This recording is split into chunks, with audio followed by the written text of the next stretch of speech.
Ако някой ти каже, че ще свалиш 8-10 кг, че и повече за един месец, помисли в следните 3 неща.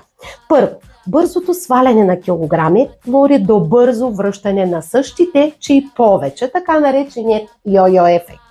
Второ, доказано от медицината, че здравословното сваляне на килограми е до 4 кг на месец. Така ще се чувстваш енергична, тонизирана и най-вече с настроение. И третото, колкото по-бавно се свалят килограмите, толкова по-ти е гарантирано и след това дълги години да запазиш постигнатият резултат.